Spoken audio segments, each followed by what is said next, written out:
வணக்கம். நல்லா இருக்கீங்களா? நல்லது. இன்னைக்கு நம்ம ஆய்வு அணுகுமுறையில் மிக முக்கியமான ஒரு படிநிலையான தரவு சேகரித்தல் குறித்து பேசலாம்னு நினைக்கிறேன். டேட்டா கலெக்ஷன் குறித்து பேசலாம்னு நினைக்கிறேன்.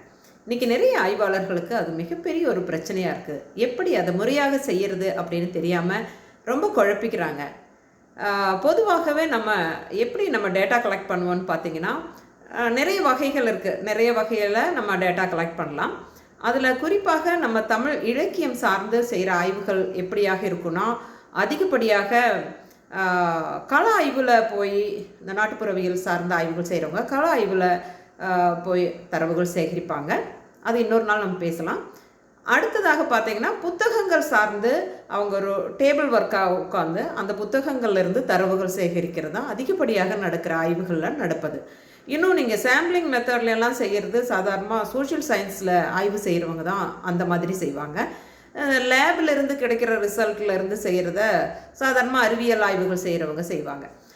நம்ம இப்போ என்ன பார்க்கலாம் அப்படின்னா, நீங்கள் புத்தகம் சார்ந்த ஆய்வுகள் எடுத்துக்கிட்டு, குறிப்பாக சங்க இலக்கியம்னோ இல்லை நீங்கள் ஏதாவது நம்மளுடைய காப்பியங்கள் சார்ந்து அல்லது இன்றைய காலகட்டத்தில் யார்தான் புதுக்கவிதைகள் அல்லது சிறுகதைகள் அல்லது இன்னும் நாவல்கள் அந்த மாதிரி நீங்கள் ஏதாவது புத்தகங்களை ஒட்டி ஆய்வு தலைப்புகள் எடுத்திருந்தீங்கன்னா அதிலிருந்து எப்படி தரவு சேகரித்தல் அப்படிங்கிறது மிக முக்கியமான ஒரு விஷயம். அது ரொம்ப ஈஸியாக இருக்கும். அதை சரியாக செஞ்சால் ரொம்ப எளிமையாக நமக்கு தரவு சேகரிச்சிடலாம். குறிப்பாக நான் நிறைய ஆய்வாளர்கள் எப்படி செய்வாங்க அப்படிங்கிறத நான் பார்த்துருக்குறேன். எப்படின்னா, இப்போ நீங்கள் சங்க இலக்கியத்தை ஒரு 10 சார்ந்த ஒரு ஆய்வு செய்கிறதுன்னு வச்சுக்கோங்களேன்.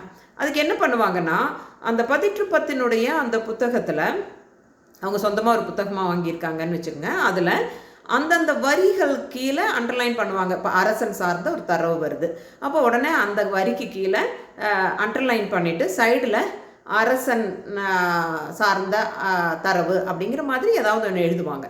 அதை எழுதும்போது அது அவங்களுக்கும் கடவுளுக்கும் தெரியும். ஆனால் கொஞ்ச நாள் கழித்து அதை அவங்க மறந்துடுவாங்க. கடவுளுக்கு மட்டும்தான் அது என்ன எழுதியிருக்காங்கங்கிறது தெரியும். அப்போ கடைசியில் நீங்கள் இந்த ஆய்வுகளை அல்லது தரவுகளை தொகுக்க வேண்டும் என்று நினைக்கும் போது எங்கெங்கே இது இருக்குது அப்படிங்கிறதே தெரியாமல் நிறைய பேர் குழப்பிக்குவாங்க. ஈவன் நாவல்களில் செய்கிறவங்க, சிறுகதையில் செய்கிறவங்கள கூட நான் இப்படி பார்த்துருக்குறேன். அவங்க அங்கங்கே அந்த அண்டர்லைன் பண்ணி சைடில் எழுதி வைப்பாங்க, அது என்னென்ன தரவு என்னென்ன தரவுன்னு. அப்படி மட்டும் செஞ்சிடவே செய்யாதீங்க. கடைசியிலே நீங்கள் ரொம்ப சிரமப்பட்டு போயிடுவீங்க. அது சரியான முறை கிடையாது. எனவே சரி, எப்படி தரவு சேகரிக்கலாம் அப்படின்னா, நீங்கள் அந்த புத்தகத்தை உன்னிப்பாக நீங்கள் வாசித்து உங்களுக்கு தேவையான தரவுகள் என்ன கிடைக்குதோ, இப்போ நான் சொன்ன மாதிரி 10 இப்போ போர் சார்ந்த தரவுகள் அப்படின்னு நீங்கள் பார்க்குறீங்கன்னா, அந்த 10 எந்தெந்த இடத்துலலாம் போர் சார்ந்த தரவுகள் வருதோ அந்த இடத்துக்கு நீங்கள் அதை அண்டர்லைன் பண்ணணுங்கிறதுல அதுக்கு நீங்கள் இந்த இண்டெக்ஸ் கார்டுன்னு ஒன்று வாங்கிக்கிங்க. இது சாதாரணமாக ஒரு பேப்பரை நீங்கள் 3ஆக மடக்குனீங்கன்னா வர்ற அளவுக்கு தான் இருக்கும். அதில் இந்த இடத்துக்கு ஒரு ஹோல் போட்டுக்குங்க. இது இண்டெக்ஸ் கார்டு மெத்தட் ரொம்ப பழைய ஆய்வு முறை அப்படின்னு நீங்கள் நினைக்கவே செய்யாதீங்க. இந்த இண்டெக்ஸ் கார்டு ரொம்ப ரொம்ப பயன்படுற எனக்கு ப்ராக்டிக்கலாக இது ரொம்ப கை கொடுத்த ஒரு விஷயம். அதனால தான் சொல்கிறேன். நீங்கள் இந்த மாதிரி ஒரு கார்டு எடுத்துகிட்டு இதில் நீங்கள் மேலே என்ன எழுதணும்னா, இப்போ போர் சார்ந்த தரவுகள் அப்படின்னு நீங்கள் ஒரு டைட்டில் போட்டுக்கிறீங்க. அதுக்கு கீழே எந்த வரியில் அதை நீங்கள் பார்க்குறீங்க அப்படிங்கிறத அந்த வரிகளை நீங்கள் இங்கே கோட் பண்ணுறீங்க. அப்புறம் அது எத்தனாவது பக்கம் அல்லது எத்தனாவது வரி, என்ன புத்தகம் அப்படிங்கிறது நீங்கள் இங்கே எழுதுங்க. அதுக்கு மேற்கொண்டு அது எந்த புத்தகத்தில் இருக்கிறதுங்கிற கீழே எழுத முடிஞ்சுன்னா எழுதுங்க. இல்லாமல் இருந்துன்னா நீங்கள் பின்னால் கூட அது எந்த புத்தகம் அப்படிங்கிறது கூட எழுதலாம். அதை பற்றி பிரச்சனையே கிடையாது.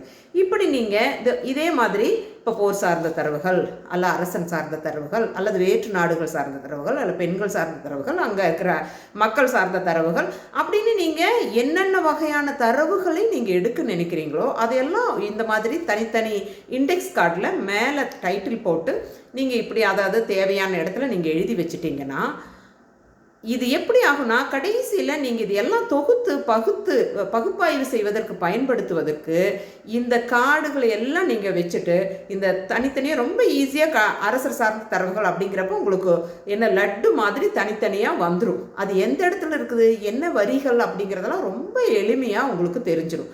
இது ரொம்ப எளிமையான முறை. நிறைய பேர் இதை பின்பற்றுவதே கிடையாது.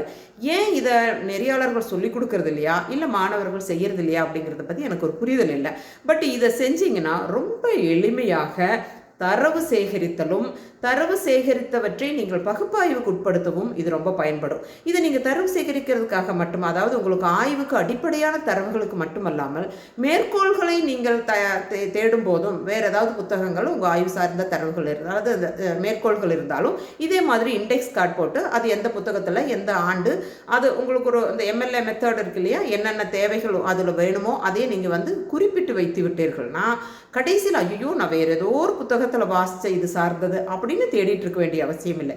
எனவே தரவு சேகரித்தல் என்பது ரொம்ப எளிமையாக செய்ய வேண்டுமானால் நீங்கள் இந்த இண்டெக்ஸ் கார்டு மெத்தடில் நீங்கள் செய்யணும் அப்படிங்கிறது தான். அதனால் அப்படி செய்வதன் மூலமாக ஒரு முக்கியமான ஒரு விஷயத்தை கூட நீங்கள் மறந்துடக்கூடாது. என்னென்னா, அந்த தரவுகளை நீங்கள் பொறுக்கி எடுக்காமல் அந்த ஒரு குறிப்பிட்ட புத்தகத்தில் என்னென்னலாம் தரவு இருக்குதோ அது மொத்தமாக நீங்கள் எடுத்துக்கிட்டு கடைசியில் உங்களுக்கு தேவையானது நீங்கள் அதை வகுத்து தொகுத்துக்கலாம்.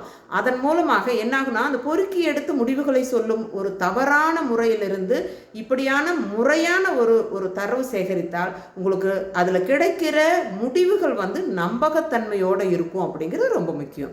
எனவே தரவு சேகரித்தல், டேட்டா கலெக்ஷன் ரொம்ப ஈஸியாகிறதுக்கு உங்களுக்கு ரொம்ப பயன்பட வேண்டிய ஒரு விஷயங்கிறது இந்த இண்டெக்ஸ் கார்டு. அதை நீங்கள் பயன்படுத்தி பார்த்தீங்கன்னா நான் சொல்கிறத ஒத்துக்குவீங்க. அப்போ நம்ம அடுத்த ஒரு படிநிலையில் மீண்டும் சந்திப்போம். மறக்காமல் நீங்கள் வந்து சப்ஸ்கிரைப் பண்ணி ஷேர் பண்ணுங்கள். சந்திப்போம். வணக்கம்.